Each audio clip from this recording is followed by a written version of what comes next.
The webinar series, as many of you probably know, is titled Rethinking City.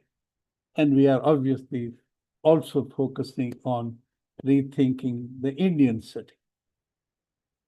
During this longish journey, which is going on for more than 3 years, we have had over 600 experts, professionals, community groups, and concerned citizens from all over the world presenting their views, perspectives, and solutions on a good number of urban themes and sub-themes.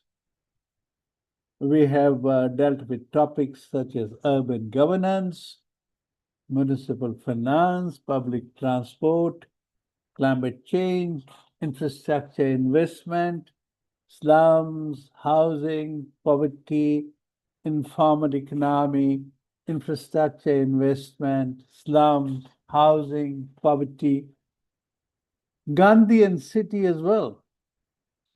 And we also engage in making knowledge products of over 260 hours of recording that we have of all these webinars. These recordings are all in public domain.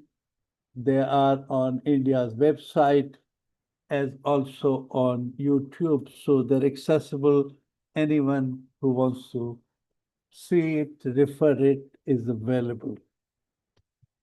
Today is the 4th episode of a 5-part webinar series on climate change and cities.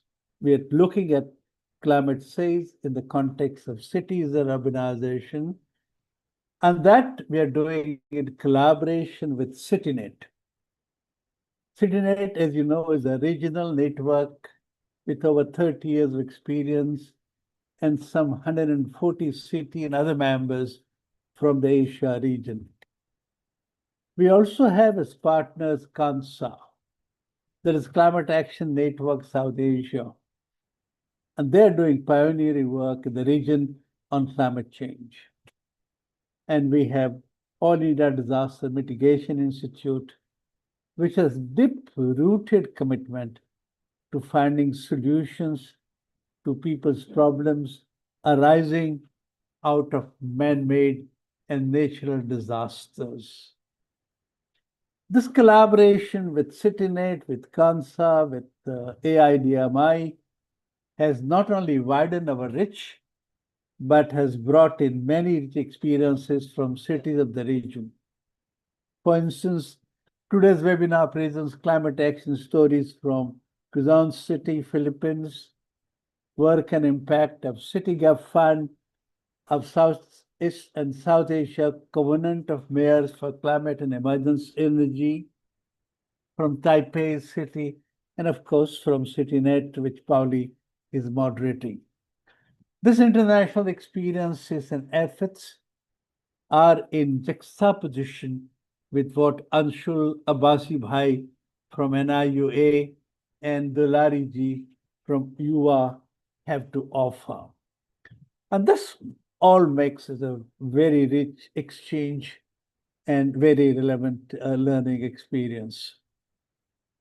Climate change, I know, should not emphasize again, but climate change is no longer a distant possibility projected by some scientists, but a very powerful reality.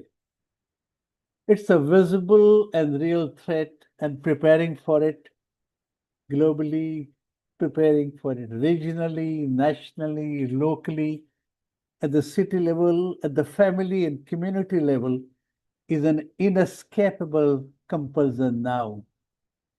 And as it demands some far-reaching changes in the way we live, where we grow, where we develop, where we produce, where we transact, where we commute and relate, it is to be seen in the context of economies and societies we have created. As it demands a new equation with the nature and our natural and built environment, it also demands rethinking our cities. So that's the context in which this webinar series have been organized, and we have completed 3 webinars already. Before I tell you why we are on this webinar series for long, let me inform you, especially those who are interested, that we are presenting some 20 new webinars in the coming few months. That includes a series of 6 webinars on an imaginative slum upgrading program in Orissa, which is showing a way to deal with the slum problem creatively in our cities. What is happening in big cities and small towns of Orissa has such potential for adoption and application in other cities of the country and even in the region, even globally, that we have named the series Slums Are Solvable. And the learning is so relevant that we have 6 partner agencies in organizing the series, including UN Habitat and Cities Alliance, 2 international agencies handling habitat and slum issues globally. The inaugural event takes place on 30th of September, and we will see to it that you are reached and, if possible, kindly attend the first event and subsequent events as well. And finally, though I've said it many times, let me tell you once again why we are doing this webinars on Rethinking City for a long time and what are we seeking to achieve. It's about highlighting India's urban challenge. As a matter of fact, highlighting global urban challenge. Also cultivating an active constituency prepared to contribute ideas and building a wider societal partnership to meet the challenge properly. And that is because India's urban challenge is not only solving the city's current problems of water and pollution and jobs and unplanned growth, it is also cities being an indisputed future of the country. I don't know many people know, but more than half of India's 1,660 million people will be living in cities by 2050, in just 25 more years. This essence of the challenge is shaping a new society. This is not looking at numbers, it's not looking at water. It is essentially talking about a whole new society. Seeing the city not only as places, but also as people. And also making cities economically productive, socially just, environmentally sustainable, politically participatory, culturally vibrant, technologically adaptive, nature sensitive, and people friendly is a stupendous stack. And I think, I continuously repeat this 7 and 8 adjectives to cities because they are very relevant. And it tells us how important, how stupendous is the task before us. We know that our cities as they are now are anything but that. And the trends and signals seem tilted in the opposite direction, not what we aspire. The first part of the challenge is undoing what is not acceptable and what is not working, also finding correctives and putting in place new systems and institutions for better cities. We need to define all the characteristics first that we talk about all the time. What is inclusivity? What is sustainability? What will mean resilient city? What is climate responsiveness? And what is even participation? Because all this demand not only non-carbon emitting fuel, but also a transparent democratic polity. So it's across the board. We are talking not only of the physical place, we're talking about people, we're talking about political system, we're talking about institutions.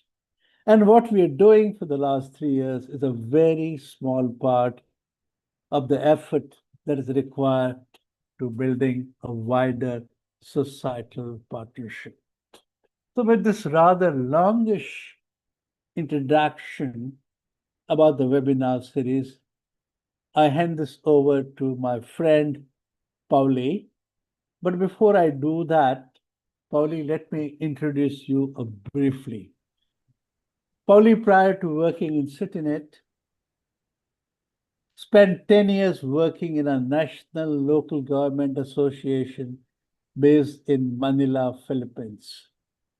He held various supervisory positions in both regular and foreign assisted programs and projects that focus on urban development. So he has quite a rich background in urban development.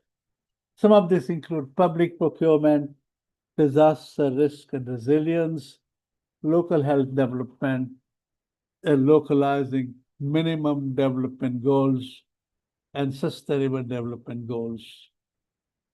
In the CityNet, Paulo, among other tasks, manages CityNet's services program and provides membership services to Philippines and Fiji CityNet members. So with that introduction of Paulo, and with my grateful thanks to the members of the panel today, I hand over this to Paulo to start webinar today. Thanks. Yeah, thank you, Kurti. Can you hear me? We're all good with audio? All right, so yeah, thank you, Sir Kurti, for that wonderful introduction and also the rich context setting. We've talked about the inescapable phenomenon that is climate change and the need for rethinking as it impacts across all aspects of our lives.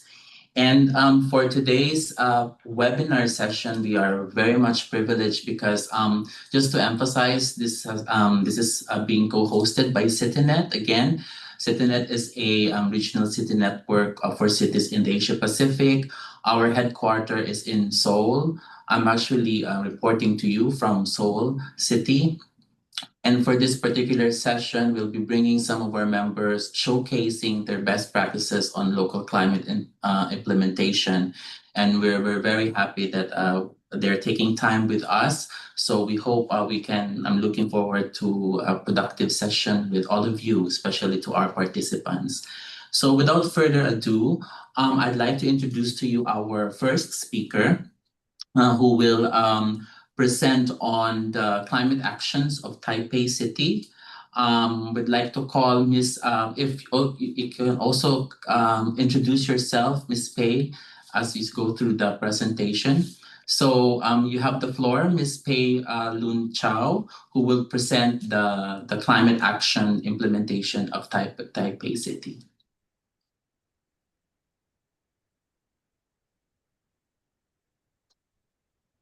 Yeah, you're muted, ma'am. You're muted, ma'am.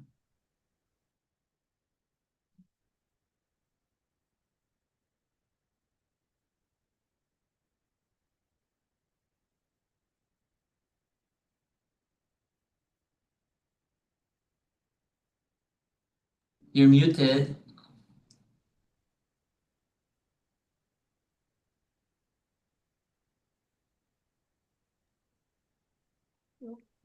Good afternoon, ladies and gentlemen.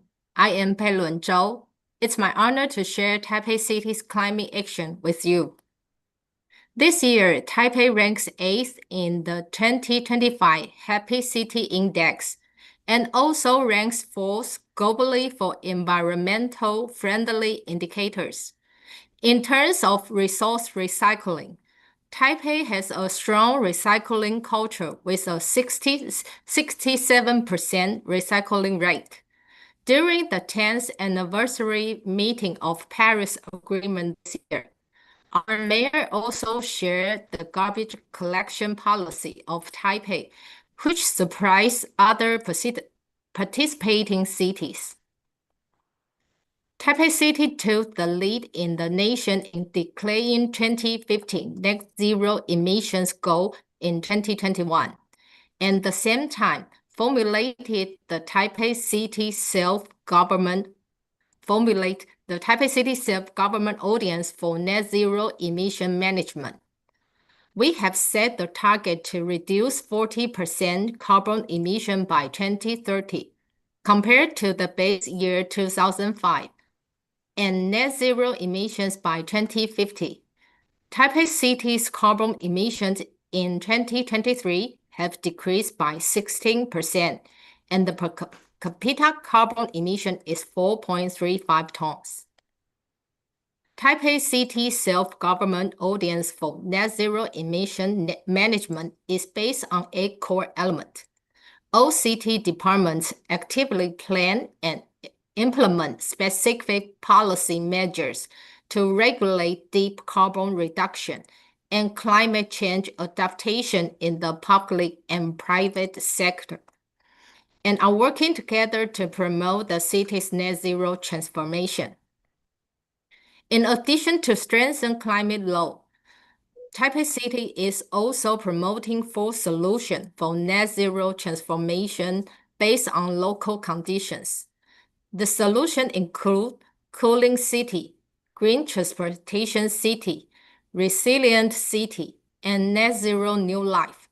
The purpose is to encourage citizens to reduce carbon emissions by changing their daily habit. Taipei is prone to heat and humidity due to its basin-like terrain and high urbanization. In order to make Taipei cooler and more comfortable, our city has rolled out 3 main strategies. Make perceived temperature 2 degrees C cooler, reduce carbon emissions by making buildings more energy efficient, and plant more trees and increase green coverage spaces. To make the street cooler, save power in buildings, and increase intensive green spaces so the citizens feel comfortable to be outside. Beitou Shiling Technology Park is the first benchmark smart ecosystem demonstration park in Taipei City. It integrates smart, health, digital, and emerging technology, and is constructed from 3 aspects: life, ecologic, and production. The technology park incorporates energy saving, greener, and water conservation into engineering plan and design. It introduced appropriate facilities such as smart applications and ecological methods in various public projects to achieve the goal of smart city and sponge city. Vehicle electrification is an important aspect of our net zero policy. Since 2018, Taipei has steadily replaced diesel buses with electric ones and offers subsidies per electric bus operation to speed up adoption on high-capacity routes. Our target is to replace all diesel buses and achieve citywide electrification by 2030. We hope to create a friendly environment for electric vehicles and make transportation more convenient. Taipei always put people in first place in our city planning. We make biking easier with over 1,500 U-Bike stations and promote the first 30 minutes free policy, which boosting usage growth by 50% and shifting 22% of car and motorbike users to bikes. We also promote an event called My Carbon Reduction Passbook. Citizens are encouraged to join the event via mobile phone app. They can check their carbon saving amount, join lucky draw to win prize, and make daily commuting part of low carbon lifestyle. Taipei City launched the J-Road Water Pipeline Project to build a 2.8 kilometer intake pipeline in the Beishi River below Jet Reservoir. Started in 2019, the construction completed after 5 years in May 2024. The pipeline began operating on June 20 with a daily intake of 2.7 million CMD. It ensures supply for 6 million people and enhanced the water supply resilience and raw water quality stability in the Great Taipei area. Since net zero becomes global urgent policy, Taipei City Chamber of Commerce specially initiate the Taipei Net Zero 101 plan. Use the city's industrial innovation and advantage to cooperate with the city government. The target is with 14 menu types and complete 101 net zero menus within 3 years.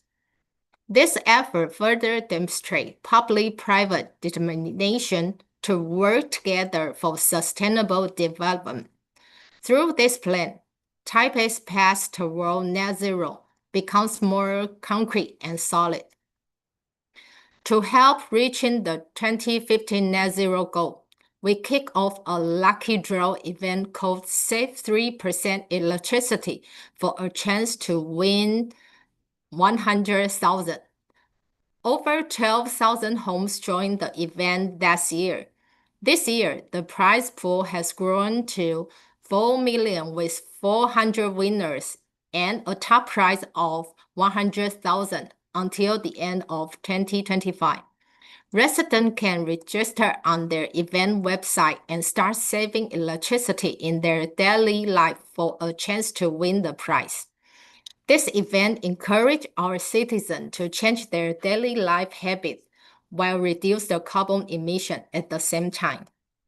And thank you for your listening. Let us work together to make the world a better, happier place for sustainability. And I have to say sorry, I really have an important meeting later, so please allow me to log off and wish you have a successful event today. And I will ask my colleague to help to answer the question. Thank you. Thank you, Ms. Pei. Can we give a round of applause to Ms. Pei Lun for that very wonderful, I must say, and specific actions on how Taipei is implementing its local climate agenda. And I like how it's actually, I'm going to say specific because it's very clear in their vision that they're promoting a net zero future and how they're actually integrating concepts like net zero means resilient city, net zero means being cool, and also being probably, there's another one, going to nature-based. And I'm just thinking, because I know Taipei is a developed cities, advanced in terms of technology. I'm just thinking, though each city has its own distinct conditions, what advice or recommendations can Taipei share to the developing cities of Asia in terms of improving their local climate implementation? If you can probably just give us some general advice so we can actually take it, we can serve it as a takeaway in this webinar.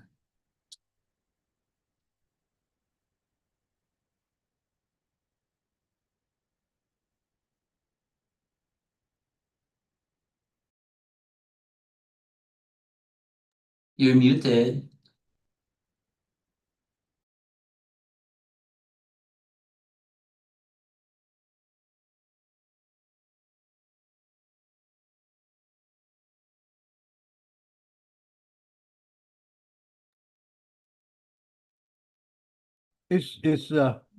Yeah, okay. Okay. Taipei government about solution including cooling city, green transportation city, and recycling city, and the net zero new life.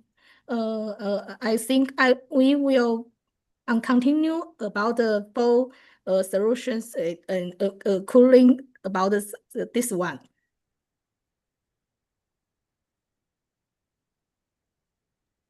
All right. probably for a solution about Taipei City to continue reduce the combo emission by the changing their daily habits. Okay.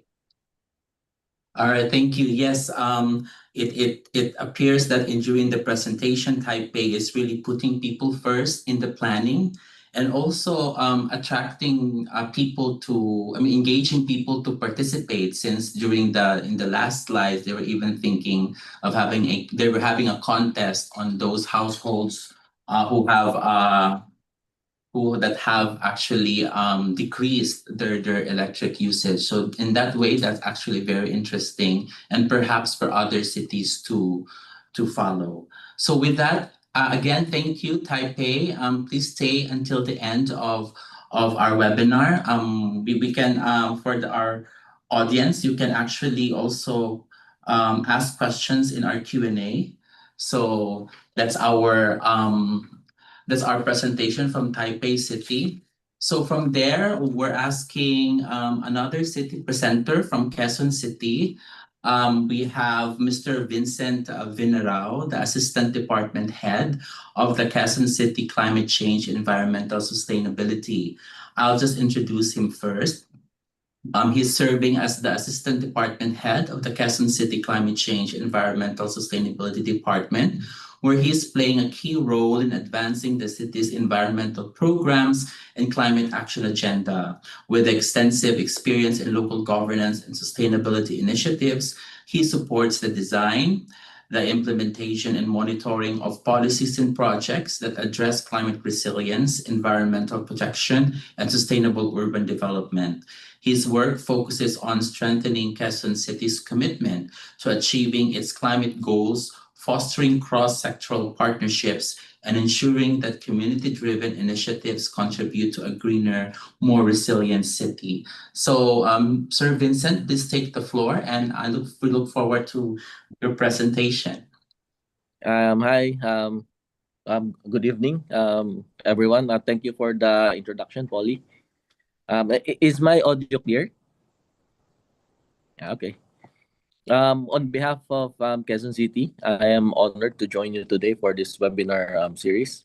In my presentation, I will walk you through Quezon City's climate journey, the institutional and policy frameworks that enable us to act, our long-term climate planning, the technical assistance and global engagements that support our work, and finally, the barriers we continue to face and the ways we are moving forward, especially in terms of financing our climate actions.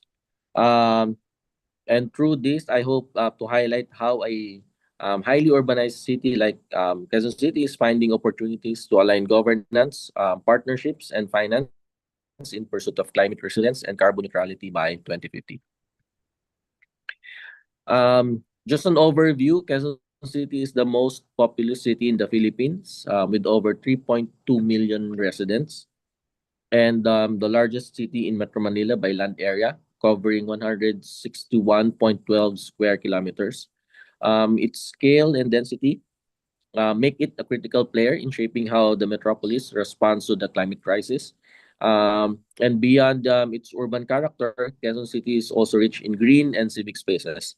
Often we are described as the last green lung of Metro Manila because we host the La Mesa Watershed and Eco Park, the Ninoy Aquino Parks and Wildlife Center, and the iconic Quezon Memorial Circle. So this combines history, recreation, and community life, and this also serves as vital biodiversity refuge.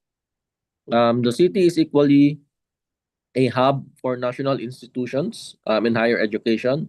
We are hosting the University of the Philippines, Diliman, and Ateneo de Manila University.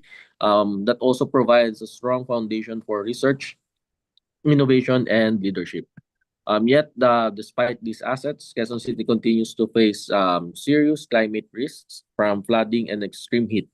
And just to give you an example, just last August 30, we have a severe thunderstorm which brought almost a week's worth of rain in just a few hours. which triggered flooding across major roads and low-lying areas here in the city. So these challenges highlight why the city has had to put in place strong institutional and policy enablers to safeguard both its people and its future. To respond to these risks, Quezon City has embedded climate action into its governance framework.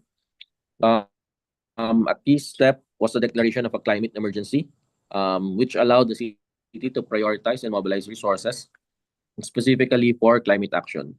We have also leveraged the local disaster risk reduction and management fund, not just for immediate disaster response, but as a financing tool for resilient building measures that reduce vulnerability before disasters strike. Institutionally, the creation of the Climate Change and Environmental Sustainability Department, which our department just created in 2001. So our department consolidated efforts across adaptation, mitigation, and environmental protection. And this whole of government structure ensures that climate action is not an isolated program, but a cross-cutting priority integrated into city planning and service delivery. Together, these enablers provide the backbone for Quezon City's climate agenda, setting the stage for advanced planning, partnerships, and investments. Building on these foundations, Quezon City developed its enhanced local climate change action plan for 2021 to 2050. And then I'd like to share that this is via the technical assistance from C40. This plan provides a comprehensive framework that lays out both mitigation and adaptation strategies across energy, transport, waste, biodiversity, and human security. At the core of this plan are clear targets, which are first, to reduce greenhouse gas emissions by 30% by 2030 compared to the projected business as usual scenario, with the commitment to pursue net zero emissions by 2050. On the other hand, for adaptation, the city aims to increase the adaptive capacity of communities and strengthen the resilience of natural ecosystems against the impacts of climate change, while also maximizing opportunities for mitigation.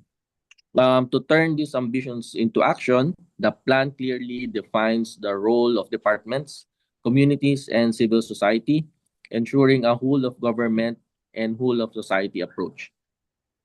So the institutional framework is further reinforced by the establishment of the Climate Action Council through an executive order. And the council brings together key departments and stakeholders, embedding climate action across the city's operations and governance structures. This combination of long-term planning as well as dedicated governance ensures that climate action is not just aspirational, but institutionalized, a framework that not only allows the city to fully leverage technical assistance and partnerships, but also provides a model other urban centers can learn from. So our journey is strengthened by its membership in international networks. We always acknowledge the importance of the networks around globally and locally. Beginning with CityNet, of course, which has provided a platform for benchmarking and collaboration with other Asian cities, pursuing sustainable urban development. Through CityNet and other global networks, of course, we are also a member of C40 Cities, the Resilient Cities Network. We gain access to technical assistance, grant opportunities, and peer-to-peer exchanges that expand the city's capacity to plan and implement climate solutions. So these platforms allow us to learn from the experience of other cities while also sharing our own approaches and innovations. And by participating in these international communities, Quezon City is able to leverage both knowledge and resources, ensuring that our local climate agenda benefits from global expertise, while also contributing lessons from our own journey. Webinars like this further reinforce that cycle of exchange, reminding us that city-scale climate action is strongest when cities learn, collaborate, and act together. Through our international networks, Quezon City is not only able to learn from other cities, but also to access technical assistance that help us put ideas into practice. We know that as a city, we still have limitations in terms of resources, capacity, and even access to climate finance. So these partnerships allows us to bridge those gaps. One example is the UK Aid Urban Climate Action Program, or UCAP. With this support, we have been able to chart pathways for solar deployment, strengthening our green building code, preparing tools for climate finance, developing monitoring systems, and mainstreaming inclusive climate action. These outputs give us very practical guidance for implementation, not just policies on paper. Another example is generation restoration. So this is led by the United Nations Environment Program. This focuses on biodiversity and ecosystem rehabilitation. Our target here is the Payatas Controlled Disposal Facility, which is a closed landfill. So the project combines technical studies with citizen engagement, reimagining a once degraded space as a site for resilience, biodiversity, and community learning. And just recently, we are working with C40 in developing our cooling roadmap and heat action plan. So the assistance is helping us prepare for the growing risks of extreme heat by looking at building design, grassroots actions, and public health measures. These are just some of the technical assistance we have received and continue to receive. And together they provide the depth and resources we need to move our climate agenda from planning into real action on the ground. For the challenges and ways forward, well, despite these advances, Quezon City faces significant challenges in scaling up its climate ambition. Like many cities in the global south, we encounter budget constraints that limit project implementation. Accessing international climate finance remains complex, with many funds requiring technical capacities and compliance that stretch local resources. At the same time, rapid urban growth, informal settlements, and competing development priorities make it challenging to balance immediate social needs with long-term resilience investments. Um, Looking ahead, the way forward lies in strengthening partnerships and building capacity. This includes expanding access to innovative financing mechanisms while continuing to leverage the Disaster Risk Reduction Management Fund and our climate emergency framework for local resources. We also value in deepening collaboration with development partners, technical networks, and peer cities so that knowledge exchange translates into more inclusive and practical climate action on the ground for a more efficient use of resources. Um, and just to add, most importantly, we aim to invest in the institutional systems and technical expertise that will allow Quezon City to not only access funds, but also to manage them effectively and deliver real benefits to communities. Um, Aside from conventional financing streams, we continue to explore non-traditional and innovative financial models. This includes public-private partnership transactions, joint venture agreements, and other instruments. In this way, we believe that challenges can become stepping stones toward more resilient and more sustainable and inclusive urban climate action. That ends my presentation. Thank you very much. Yes, thank you, Sir Vincent, for that wonderful presentation, giving us a comprehensive list of. I'm thinking like policy-wise, it seems like Quezon City is updating its policy on climate and really also addressing a lot of policy gaps at the local level by having all these policy mechanisms that will enable people to also empower themselves to address the changing climate even at their local level. I'm also seeing, I also appreciate what he presented, something about leveraging international partnerships, networking as a as a strategic tool to benchmark others, but at the same time also to promote best practices from Quezon City to the global south, because that's also a very effective way of, not just only to be inspired, but to look for cost-cutting solutions, like solutions that will not probably require a lot of investments, but trying to just really borrow it from the others and improving it and also basing it on the local context. So we'll get back to you, Sir Vincent, later for the open forum. But then if you have time while we wait, if you feel like for other speakers, we're seeing some questions in the Q&A.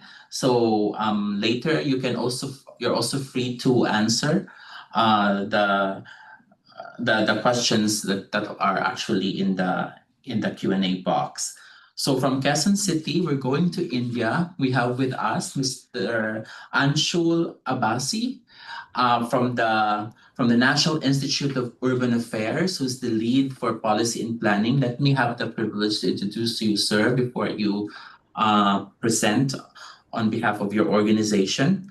Anshul Abbasi is an urban development professional with over 9 years of experience leading transformative climate action initiatives across Indian cities. So as lead policy and planning at the National Institute of Urban Affairs, he has played a pivotal role in advancing India's urban climate agenda. He has led the formulation of climate action plans for cities such as Pune, Leh, Junagadh, and Jamnagar, enabling the integration of emissions reduction strategies and climate resilience into local governance system. He was instrumental in shaping the Climate Smart Cities Assessment Framework and the special focus on urban planning, green cover, and biodiversity, empowering over 100 cities to evaluate and strengthen their climate performance.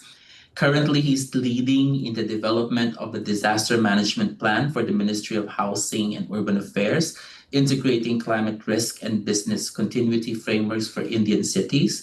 He is also the architect of the Climate Data Observatory, a pioneering platform that democratizes climate data access for cities and stakeholders. Though through his work, he bridges data policy and practice to promote sustainable urban transformation and resilient growth, especially in the built environment sector. So, Mr. Anshul, please take the floor. I'd love to hear what you do, what the Institute does on behalf of Indian cities. And yeah, if you can give us the general overview of what's happening in India and how are they actually also implementing and improving their local climate implementation. Thank you. Thank you so much, Pauli. I would first like to thank the organizers for having me here today. And I'll just take a moment to share my screen. I hope my screen is visible to all of you. Yeah, Is it? I see it now. Okay. Yes. So thank you once again. I'll just start with a brief of what NIUA is. National Institute of Urban Affairs is basically a think tank to the Ministry of Housing and Urban Affairs in India. We support ministry with policy. We support ministry with programs, capacity building. So basically everything under the urban, which ministry takes care of, we are kind of mandated to support cities for the same. And at NIUA, we have 6 centers, and I work with a center dedicated to climate.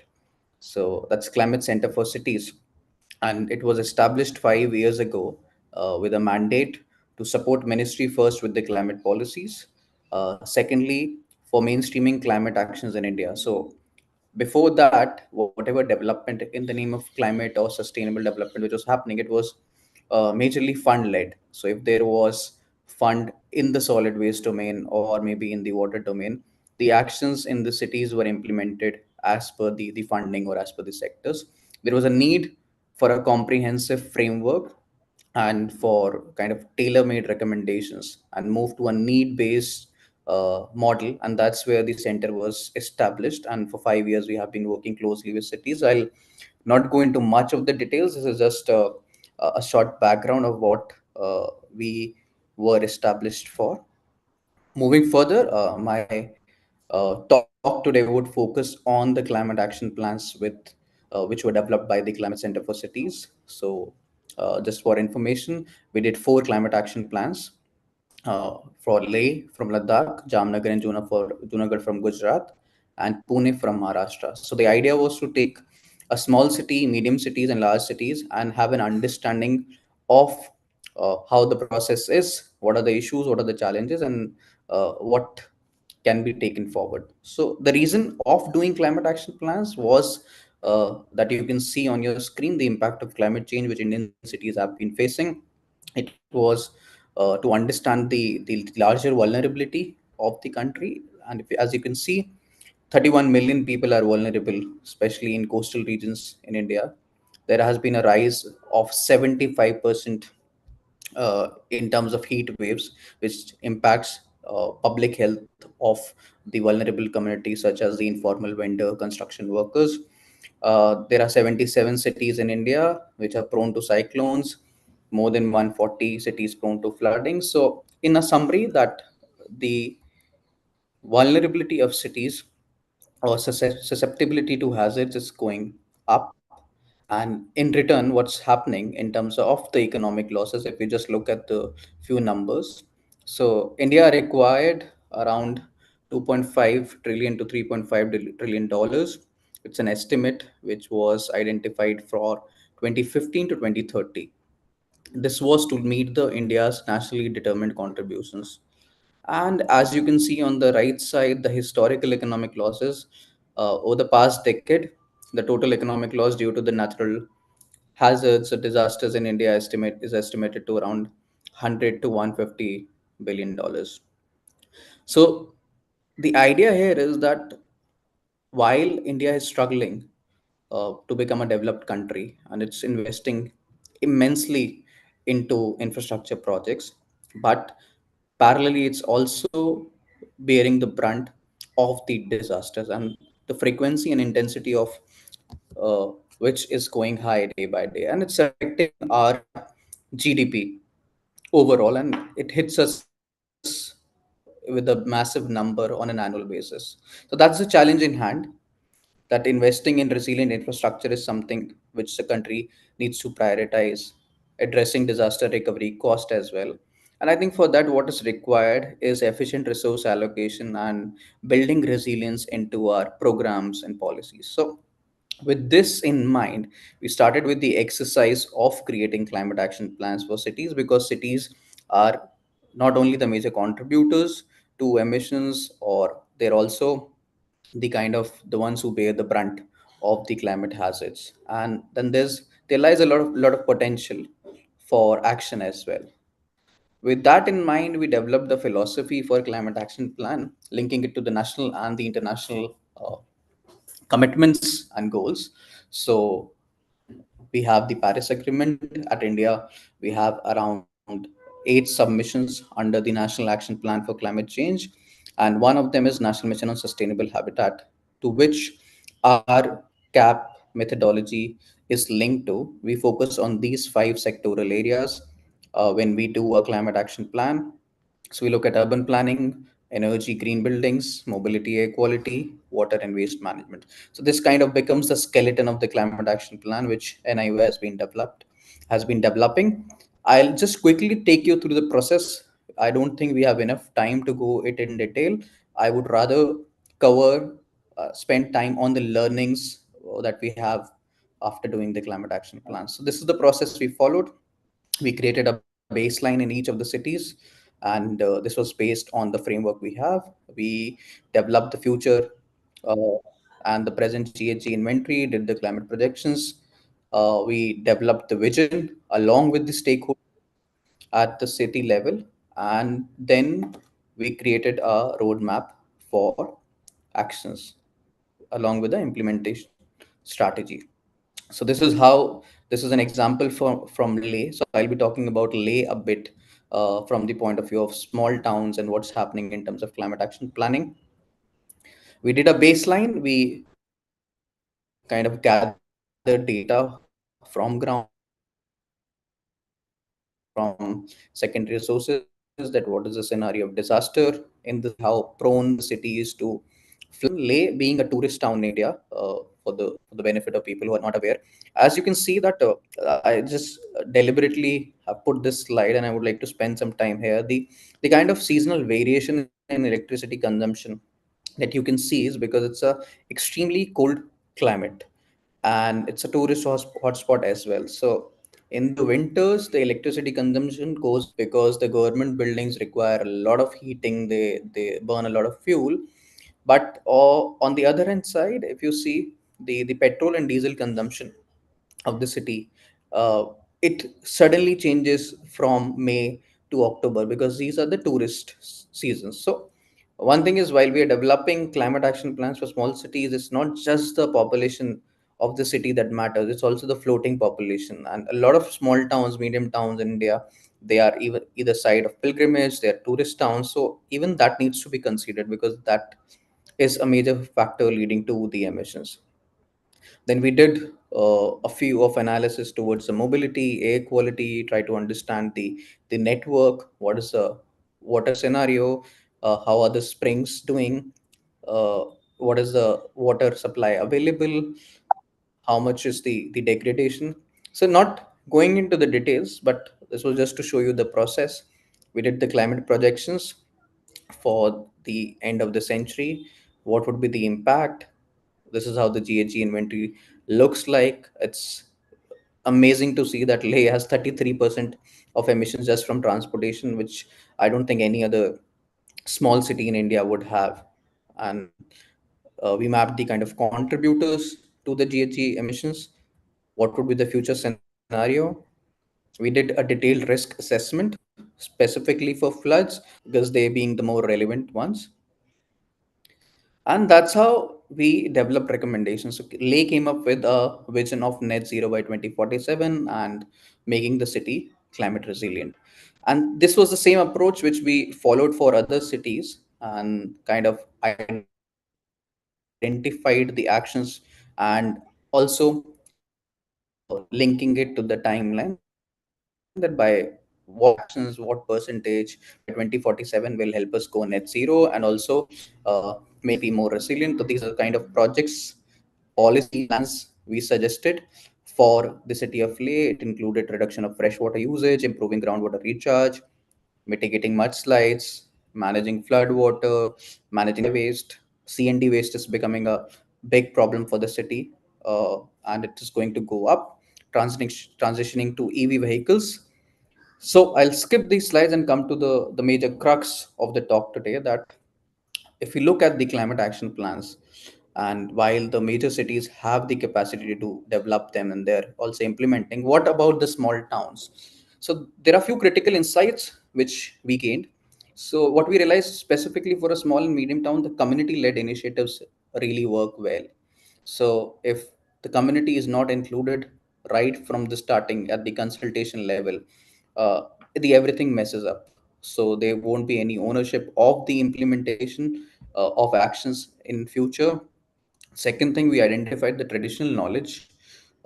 Reviving the conventional wisdom is very crucial. Like in case of Leh, the spring system works amazingly well there, and instead of focusing on a 24/7 water supply, maybe doesn't work sense in terms of economics and the impact on ecology, but the dependence on the traditional systems and maintaining them makes more sense.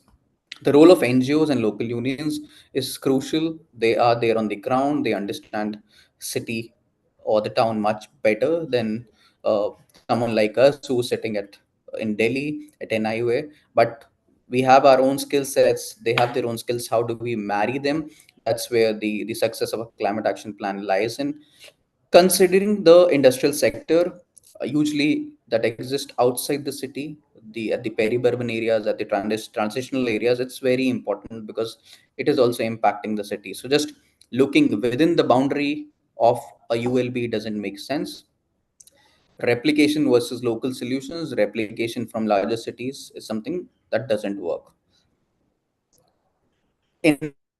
Enhancing institutional and technical capacity is crucial. Revising planning bylaws, looking at these special governance areas. Like in Leh, we have a cantonment board.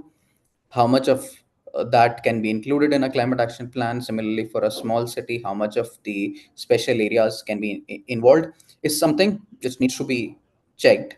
And I think in terms of migration, there's a lot of climate migration and urbanization which is happening. What is going to be the impact of that on city is something. These are the few kind of learnings we found out, and on the basis of it, we created this rough structure of a enabling environment. So I would like to summarize my talk today is that while a lot of organizations are focusing on developing a climate action plan for cities, the biggest question is that a climate action plan is not a mandatory plan or document. Cities who are proactive, who are willing, who want to be the forerunners, they are investing in it. They can afford it. There's a data cost to a climate action plan. There is a preparation cost to it. And the second question, which I pose to all of you today, the components or the recommendations which come out of a climate action plan, very limited of that, around 20 to 30%, is something which maybe a ULB in India, a municipal corporation, a council, or a committee can maybe take care of those. There's a lot of recommendations and actions which are dependent on the state level agencies, which are dependent on the national government. And that's where this term enabling environment becomes really important. It's not just about creating a plan for the city. For a successful implementation of that document to see the light of the day, there is an enabling environment which is needed for cities. And I start with the first point is that there is a need of a policy support, government backing from the national and the state for cities. There's a need of revising the planning norms. For example, we have the URDP 5 guidelines, we have the model building bylaws. In the climate change scenario, the intensity and frequency of hazards have gone really high. We need to revise our planning norms and building bylaws significantly.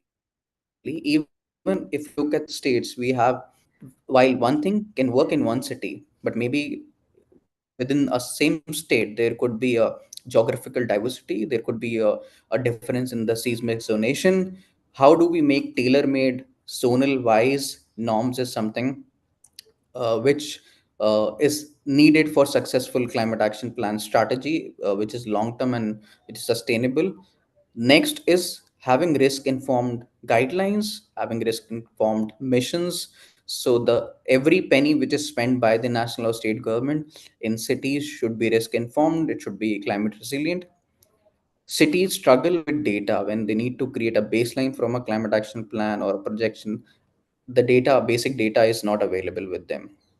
Then the most important, and that's why it's in the center, it's the institutions. Like, who coordinates with whom, who would be responsible for the climate action in a city level, at a state level. So if climate cells have to be established at state and city level, what should be the roles and responsibilities, what should be the mechanisms? Then for implementing actions, from where will the finance going to come in? If it's going to be city's own funds, then is do we have the fiscal or financial capacity at a city level? For that, capacity building, both technical and financial, of city officials is crucial. And most importantly, it's a research that how the climate change has been impacting the city and it's going to impact in future, that needs to be studied. And something which we tend to miss on, the government procurement processes, the city procurement process do not sometimes appreciate the green and sustainable materials, which stops a lot of good work that can be done in cities. So there's a need to uh, revising this. So the whole idea of presenting this to you was that while a city can have an amazing climate action plan, but it for it to come into reality, these are the supporting elements, and maybe these are not the all. There could be many that could be added to it. I'll just end with this slide, that what can be done for a successful climate action plan implementation at a city level. I call it as a 10I strategy. So you can see it all starts with I, and then there is a pre-implementation phase, there is a during implementation phase, and then there is a post-implementation phase.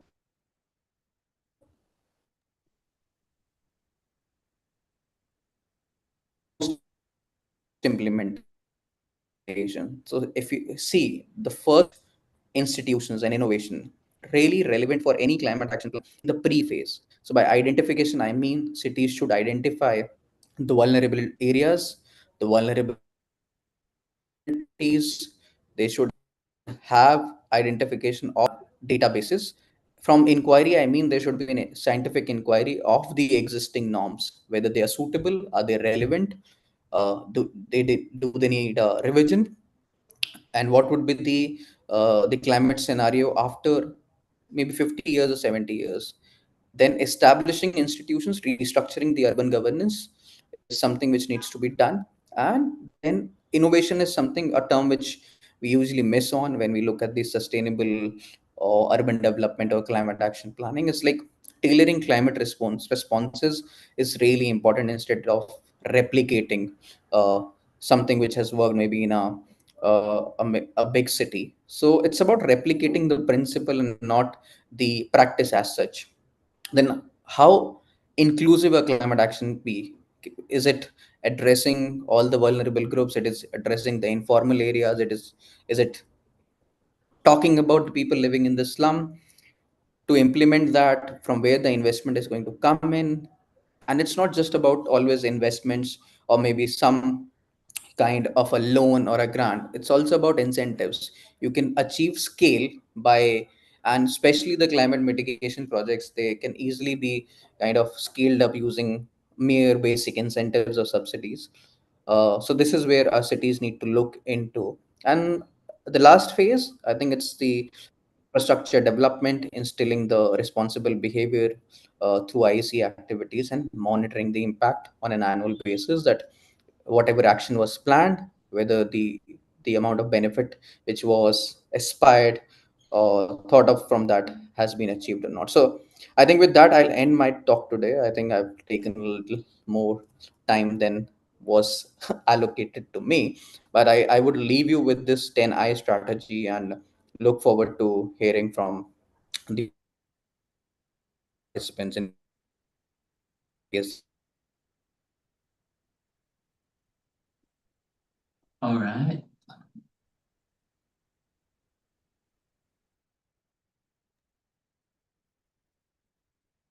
Okay. Okay, can you hear me?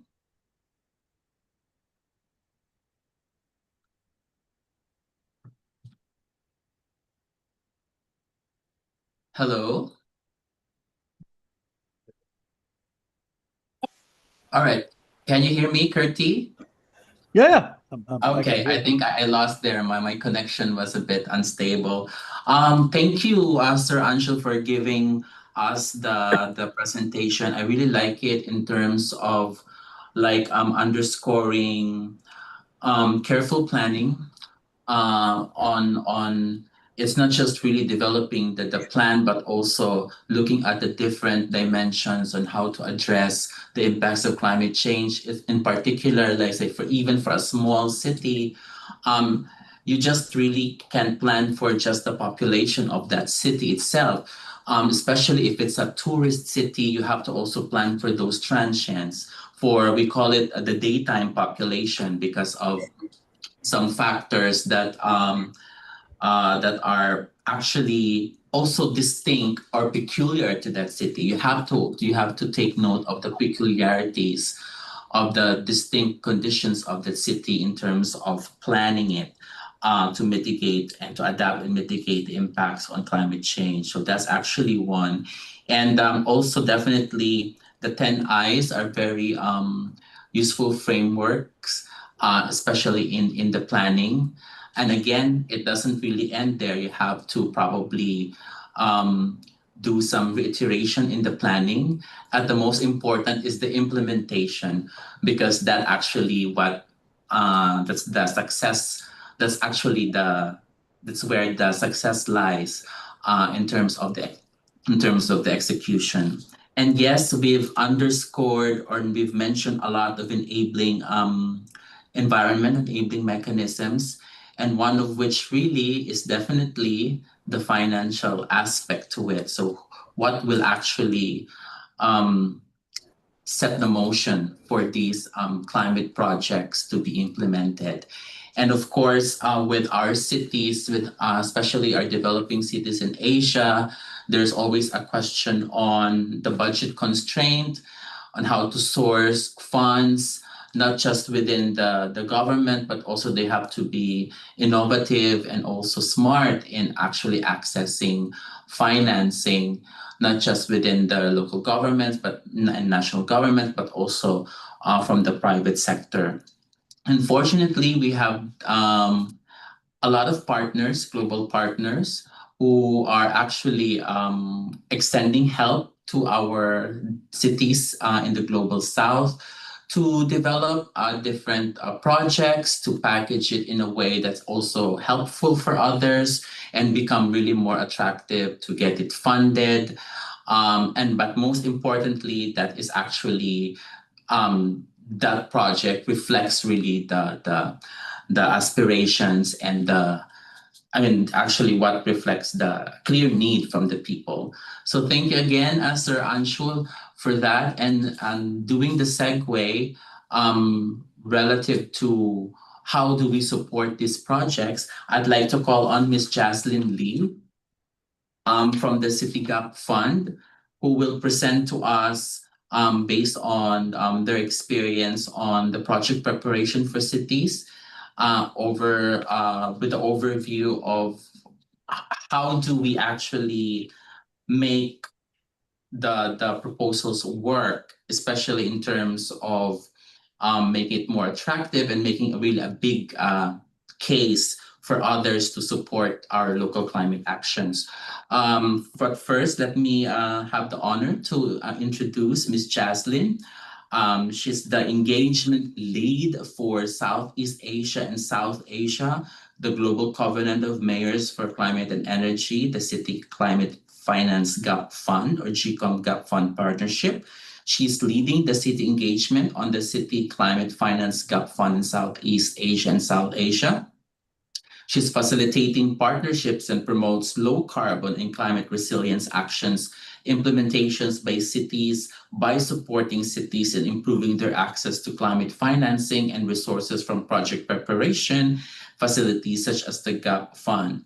Jazlyn has previously worked as the consultant and a program officer with the United Nations Office on Drugs and Crime on tackling waste trafficking issue.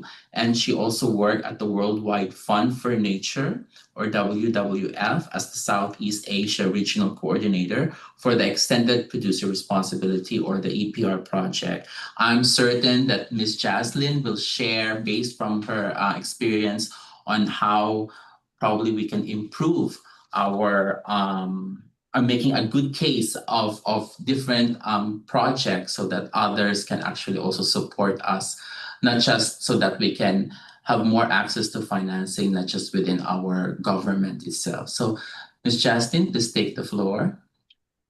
Thank you so much, Polly, for the very comprehensive introduction.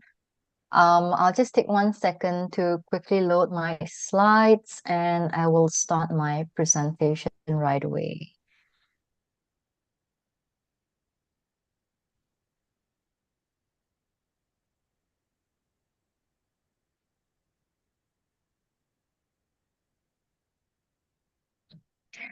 Hey, once again, thank you so much for having me here today to share with you some information about the City Climate Finance Gap Fund in this webinar series on adapting together climate stories and strategies from Asian cities.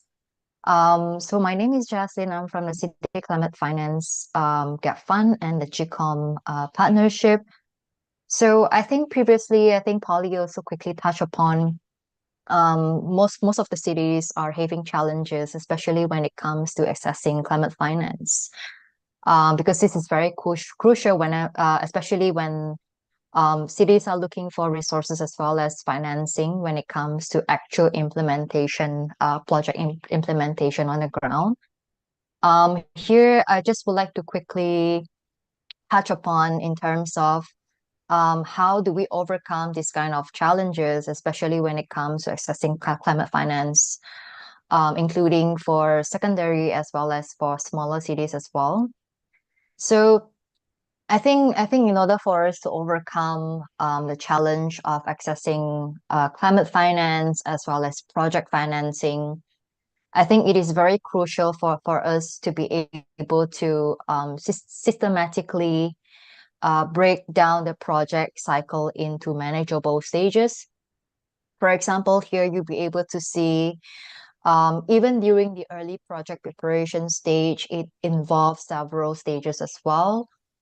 From planning stage, cities looking into developing project concept, conducting scoping studies, and then you move on to pre-feasibility, then feasibility study.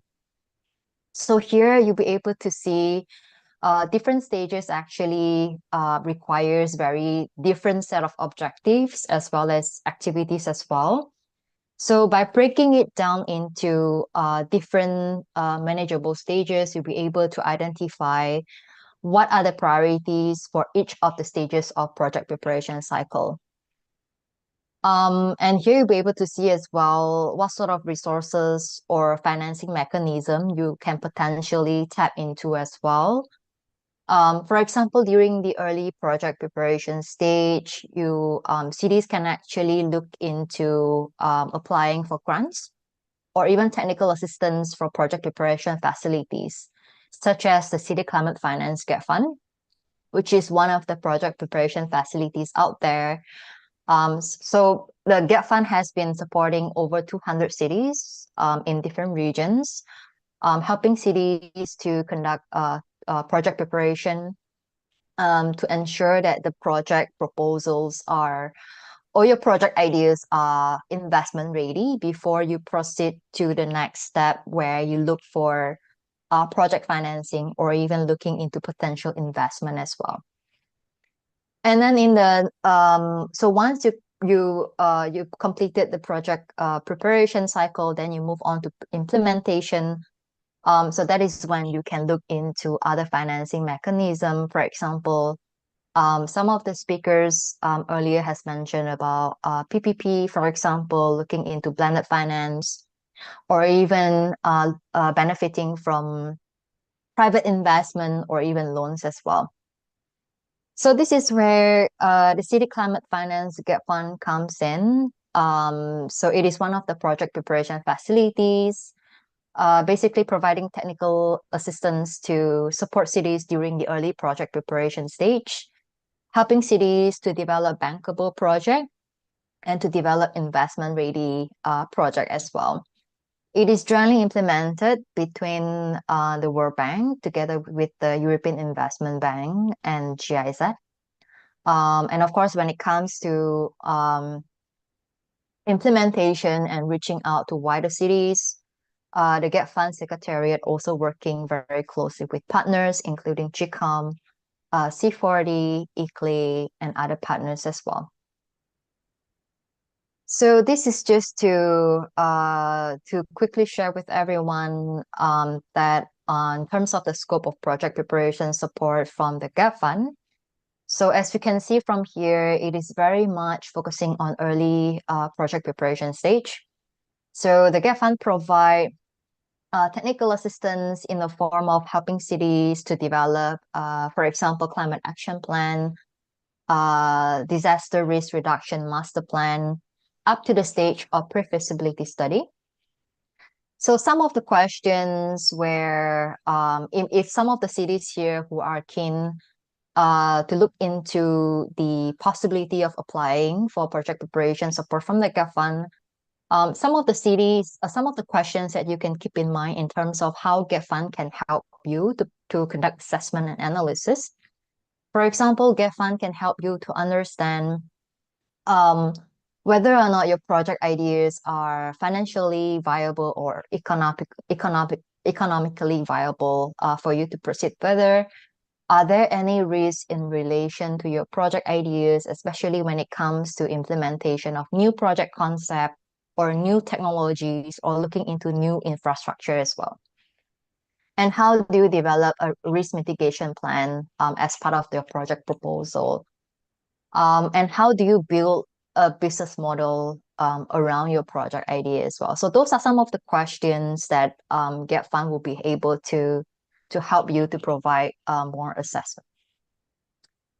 So as you can see from here, in terms of the eligible sectors, it covers pretty wide sectors, including helping cities with green mobility project, energy efficiency related project, solid waste management, and adaptation related projects as well.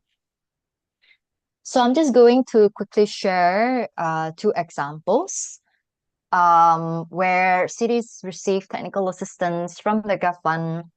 So the first example is Ahmedabad City on the project in relation to low carbon and resilient municipal service delivery. So what GET Fund has supported is to support the city in terms of development of a GIS-based systems in order for the city to be able to identify climate risk hotspots, and also to develop city-level greenhouse gas emission estimation models as well, especially for land use, reduction of heat stress, flooding management, and also how can city can actually implement some of the project in order to reduce greenhouse gas emission within the city. Other technical assistance, including recommendations for low carbon and resilient spatial as well as land use planning systems. And last but not least is the development of a strategy to help city to prioritize their investment, as well as identifying potential financing mechanism for mitigation and adaptation intervention that has been identified. And the second example is for actually several cities, for a group of cities in Indonesia. So here I would just like to quickly highlight that it is possible for several cities to jointly apply for technical assistance from the government. One of the main benefits is also to scale the project, and of course to scale the size of the investment as well, which is more attractive for financiers as well as for investors. So some of the scope of support provided by the GEF Fund, including cost-benefit analysis, basically helping this group of cities to understand what are the costs involved and what are the impacts when it comes to integration of green and energy efficient strategy as part of the affordable housing construction as part of the urban development. And the second part of technical assistance is the development of short-term as well as medium-term action plans for cities to be able to plan further when it comes to integration of energy as well as resource-efficient construction practices as part of the local government housing programs.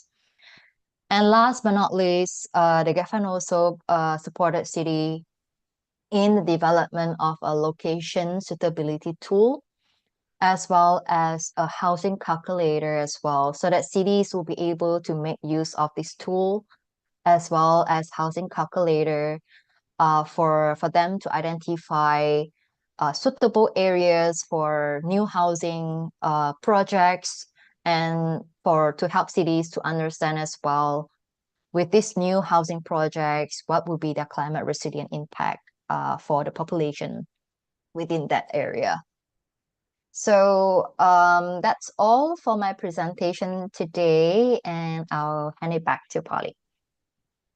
Thank you, Jazlyn, for that wonderful presentation on giving us an overview how City Gov Fund is assisting our cities in terms of improving their capacity during the early project preparation support.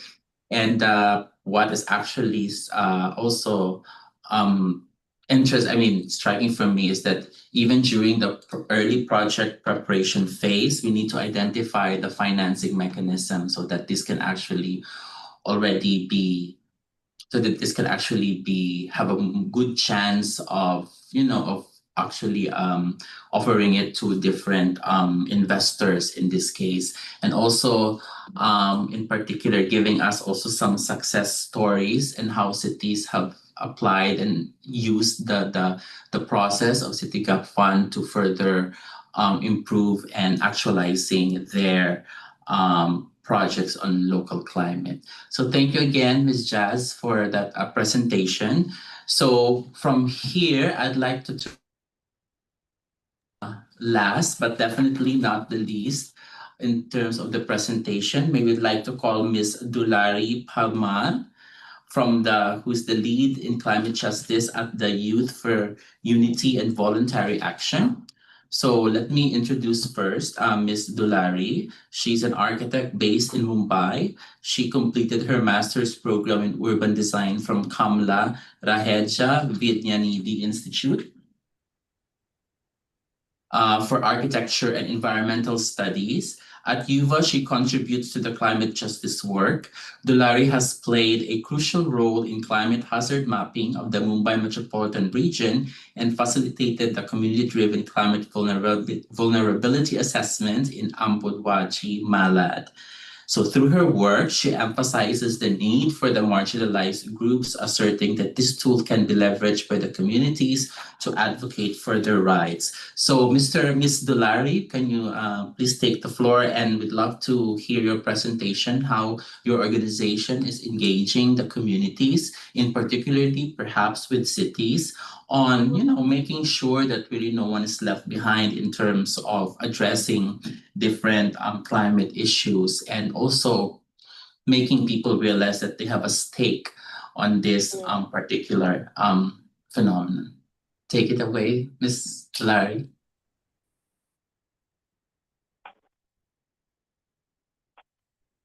You have 10 minutes for the presentation. Okay. Thanks so much, Polly, for a very detailed introduction.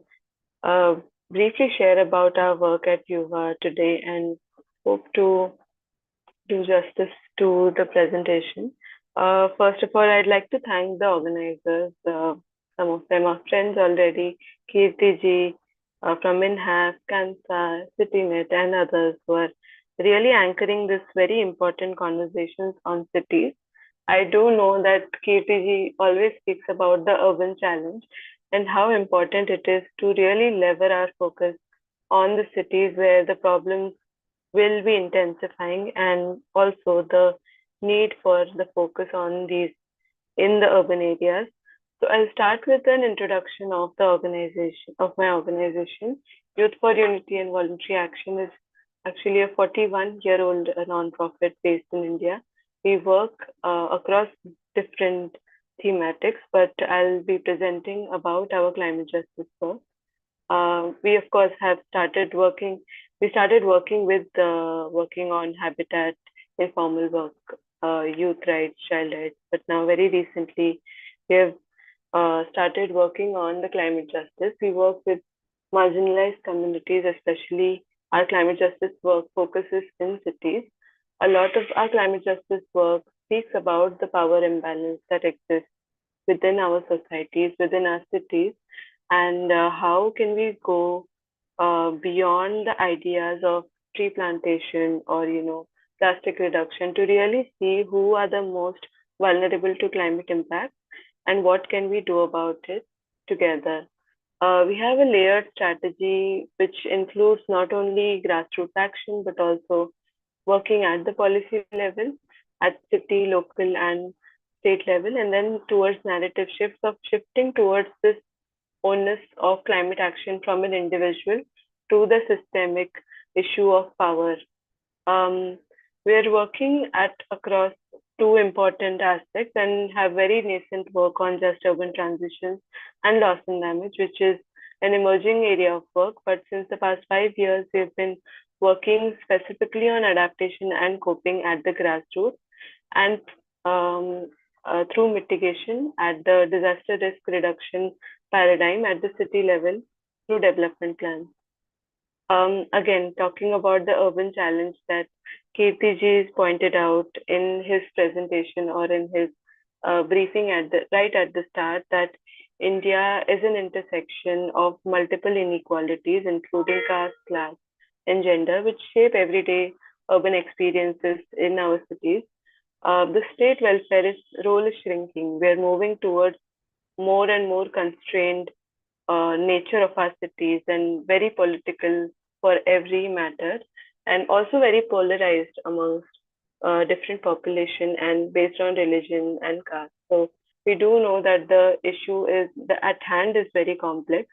Beyond that, over the past 5 years, like in just past 7 years, over 5 lakh populations were forcibly evicted from the communities that we work with, and more than 1 lakh houses demolished. And HLRN does immense work on the eviction and resettlement of these communities. But to really see the grasping issues that we're at, the state where our work is being stationed is in Maharashtra state, which is a state towards the western coast of India, with 51 million urban residents and more, 11.8 live in slums. So we're not talking about smaller numbers here. And also in terms of how they accommodate the city, there, of course, these are official figures which say that 42% of Greater Mumbai's population lives in slums, but we know that the official figures really go beyond that, more than 60% of our cities are really accommodated by slums and informal settlements. Just to give you a short context, that Maharashtra, the state which I just mentioned where we work with, is the third most vulnerable state in India, according to the latest report by CEW on district level vulnerability assessment. And Mumbai, where we work in the city, is one of the 5 most districts which is most vulnerable, again, with compounded impacts of heat, flooding, landslides, cyclones, and air pollution, and so on.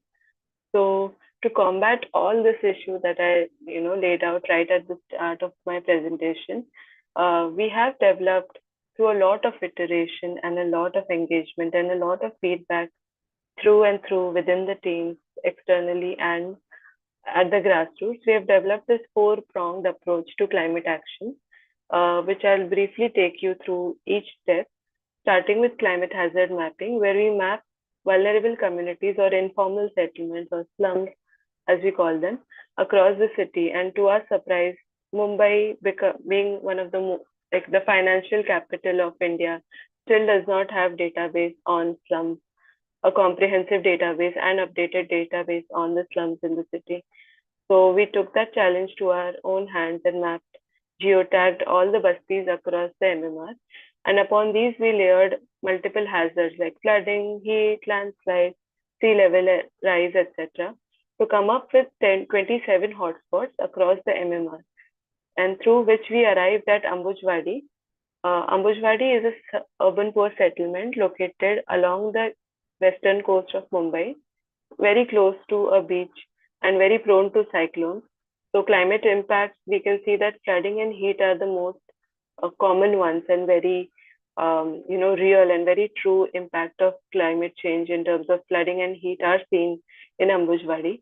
But beyond that, like any other basti, Ambujwadi also does not have access to land tenure security. There's very poor access to basic services, sanitation, and waste management. So compounded impacts and compounded issues at hand.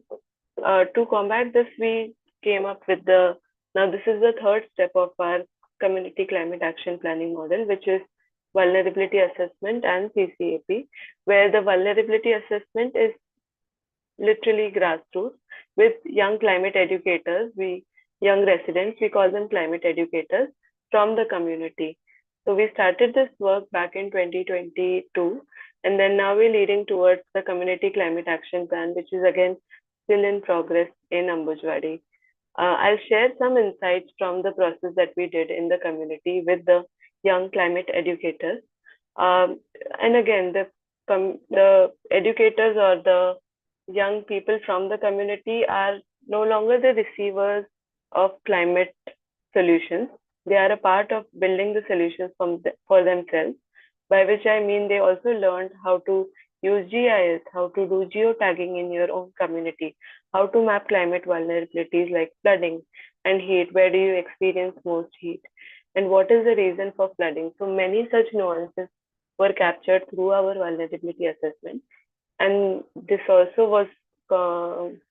also compiled along with focus group discussions in the community with different stakeholders, and across different groups, across different vulnerable groups.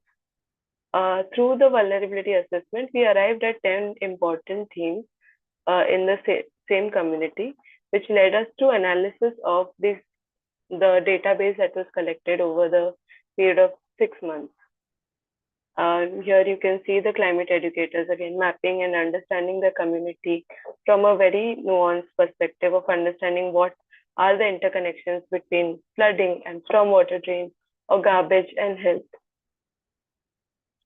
I love this slide because it shows that this is the earlier version of the community.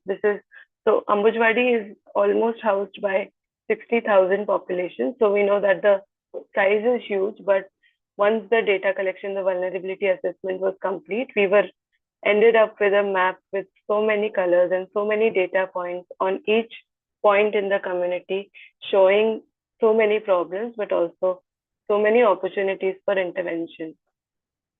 To just share one problem that I would also like to share, the solution that we came up with it was in terms of stormwater drain. So the entire community has only a single line of main stormwater drain, while the rest of the basti is literally having no stormwater drain service whatsoever.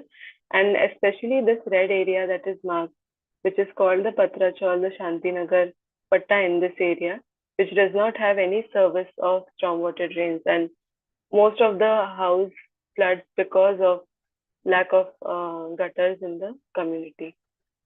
So when we overlap this data with flooding, we realized what could be the solutions and what are the problems at hand. Then we had community patta or like cluster-wise discussion on what are immediate areas of action which can be taken up for advocacy at the local level. Then just 2 years ago, in fact, we did a dissemination of the People's Climate Action Plan or Community Climate Action Plan at the local ward office with the Assistant Municipal Commissioner. So to take all this information to the municipal corporation and the local government to see what is possible now, how can we collaboratively work together, and what funds are available at the local government to combat these issues. Some of these issues, the pressing issue was stormwater drains and its linkage to flooding, of how most of the basti is not serviced with SWD. So through a lot of advocacy and through many months of advocacy and multiple letters from the community members, we were able to push for stormwater drains to be installed in the community. Now, why this is so challenging is because the basti that we are working in, Ambujwadi, is a non-notified community. So when you're non-notified, you're not recognized by the government. And if you're not recognized by the government, you do not exist.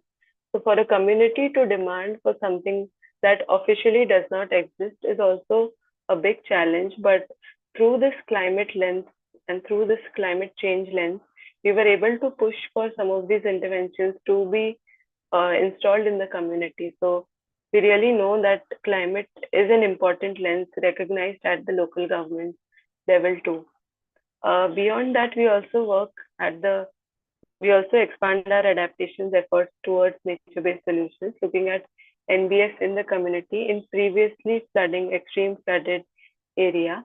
What can people's participation, community ownership really do and transform that space to? And some of these efforts were recognized, very small wins, but important wins for us to be recognized at the India Nature-Based Solutions Forum just last year.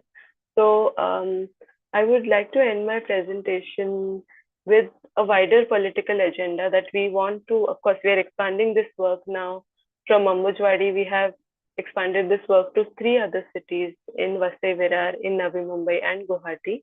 But we also look at the policy integration that this really entails, which is integration at the city climate action plan levels, at the land use plan, through the financing, through the budget. And the advocacy for us, the larger advocacy for us is really trying to incorporate some of these demands into these larger statutory plans that exist nationally and at the state level. We're also looking at this tapestry of micro efforts, which is again beautifully written by Leila Mehta, where she talks about smaller efforts which actually enable macro transformations at the urban scale. And yes, of course, people-centered work. The work that I have shown so far has taken a lot of efforts and really determination from the team and also support from the local government.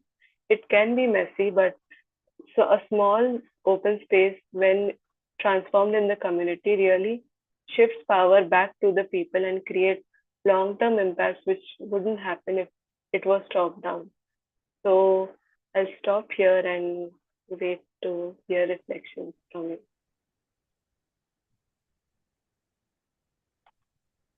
All right, thank you, Ms. Dulari, for that wonderful presentation.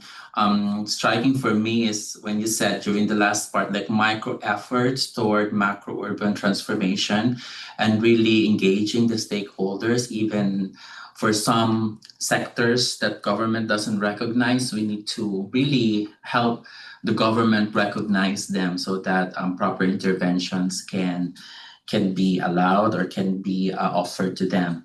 So time check now, it's 8:10. I apologize for exceeding the time. So I guess we've really had a very good presentation on different practices on city-scale climate action. We're looking some trends, we're looking some opportunities here.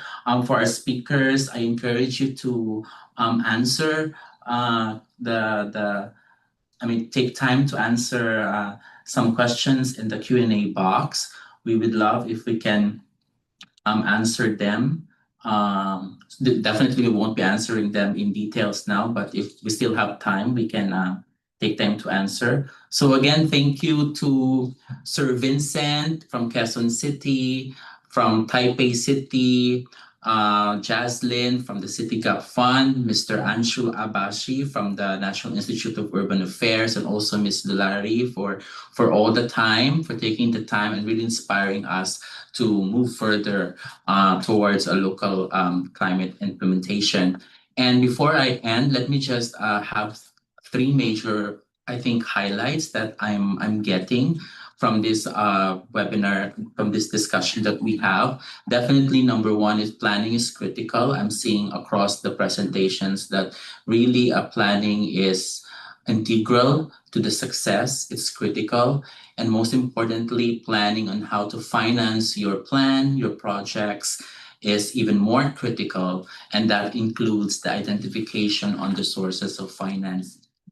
So that's number 1. And then definitely solutions, climate solutions must reflect the conditions of not just the people, not just the population within the city, but also taking account the transient population, the daytime population. A city may only have like 10,000 population, but if it's a tourist site, you can expect double to visit you daily, and that has huge implications on climate. So on carbon as well. So taking account your city's peculiarities is also integral to a good, also good in terms of developing solutions. That's number 2. And number 3, people have always been at the center of climate action as I see it across through the presentation.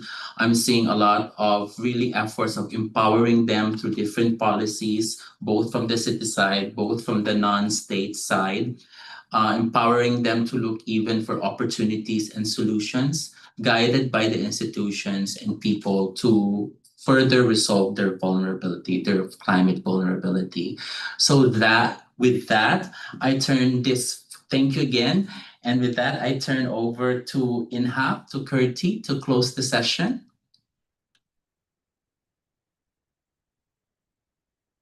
Kirti?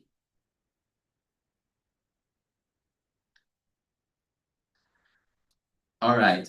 So if Kirti is, I don't see Sir Kirti here, but definitely, so on behalf of INHAF, we'd like to again thank our speakers and please stay tuned for more of our webinars. I mean, INHAF has a lot of webinar sessions, so please look into their website and definitely we'll be partnering with them to some of our future webinars. So with that, we'll conclude our program and we'll see you again soon. Thank you.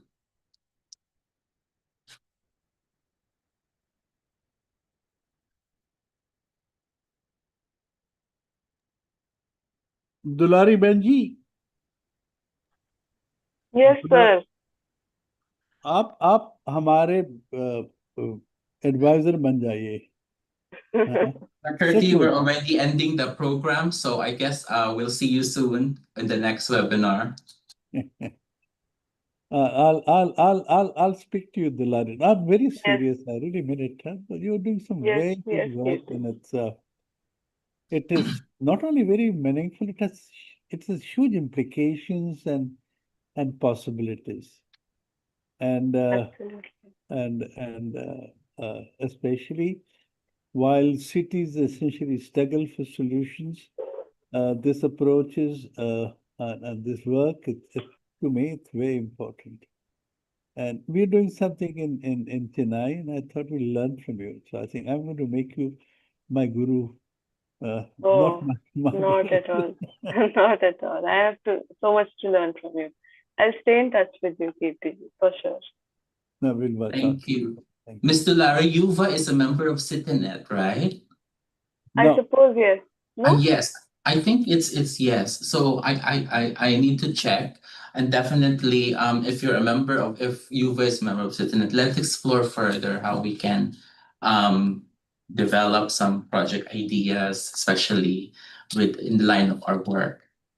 So I'll keep you Absolutely. posted. Yeah, I'll just Yes, Kirti, thanks. I think I'm going now. It's Bye. 8:15 here no, in I Seoul. think, So no, I I'll think see it, you. Bye. Thank you again for your it's time. over.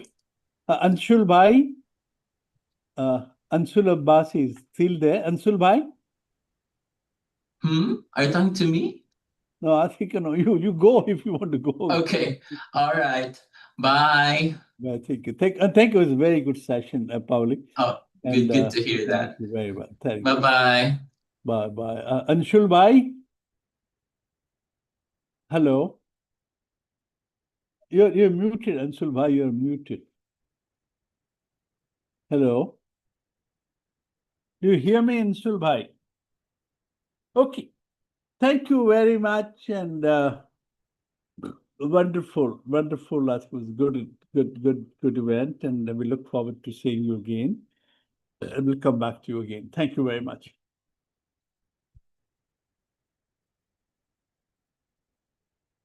Anshul Bhai? Hello?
Ashok?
I believe मिठाई लाओगे ने हाँ लेता हूँ और नहीं खाएंगे आप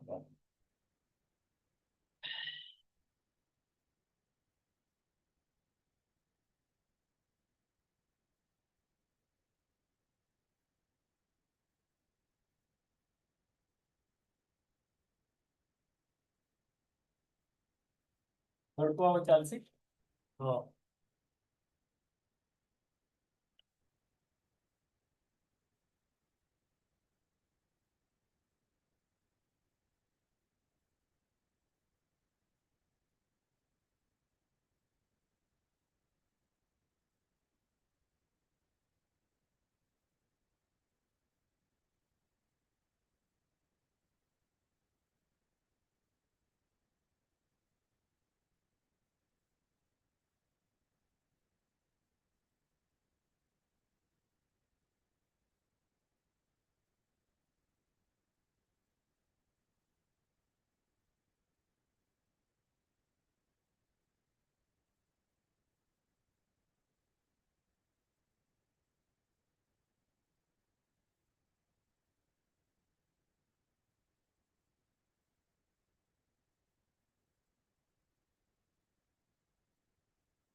hey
Oh.